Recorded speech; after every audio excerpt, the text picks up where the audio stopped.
right now. So obviously this is a situation going out in multiple areas of the city. What are you seeing right now and what are you hearing? Definitely, Omar, at least two places that we know of, the Gardner, as you were saying, and then here at University and College, where when I arrived about 2.5 hours ago, at least 1,000 people were here blocking this entire intersection, right across the intersection.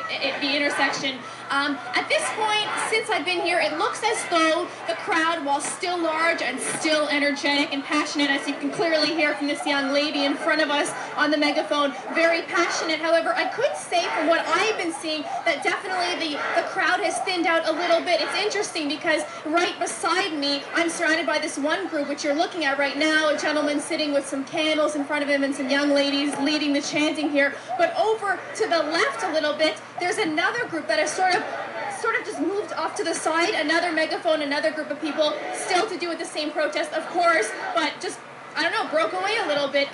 So as I said, a lot of people are starting to head home a little bit. They've been here a lot longer than I have, and it is quite cold out here, Omar, tonight. I want to introduce you to one of the young ladies here who's been at the front of this protest all evening, at least since I've been here. Gianna, 16 years old. Come over here. We're just going to try and get a little bit away from the noise or the chanting. And tell me, you're 16 years old, but here you are leading up to 1,000 people. Why are you here tonight? Why is it so important for you? My blood, it's our blood that's dying out there, being killed for no reason, and we're not going to stay at home. I can't go to school normally and just study, writing on papers, thinking on my head, my blood is just shedding out there for no reason. They're being brutally killed. The government uses 3 kinds of chemical weapons on them constantly. Just yesterday, 6,000 people died. Like, how can I just go to school and continue on with my own life when my family, my blood, my relations are like dying in a different country? We will stand up for our people. The whole world,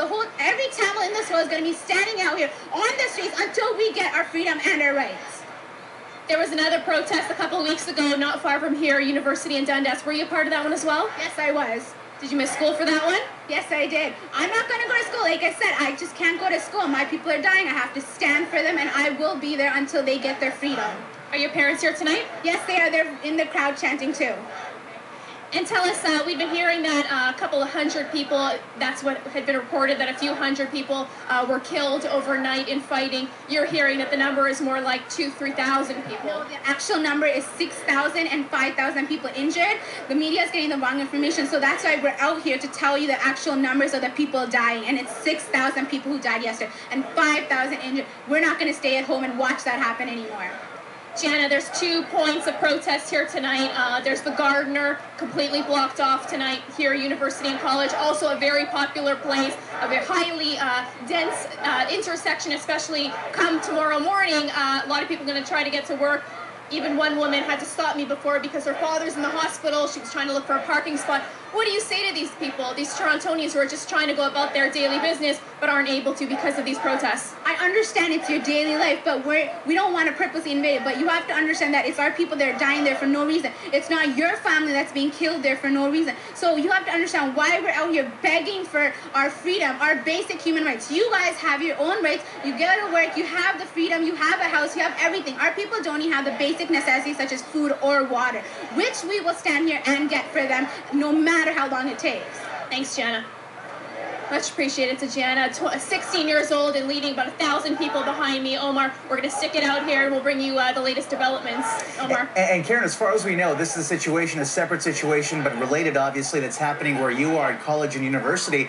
The whole situation today, aside from a protest at Queen's Park, was not planned. As far as we know, what has happening on the Gardner right now was an impromptu demonstration that came out after the situation at Queen's Park. But is that what you're hearing as well?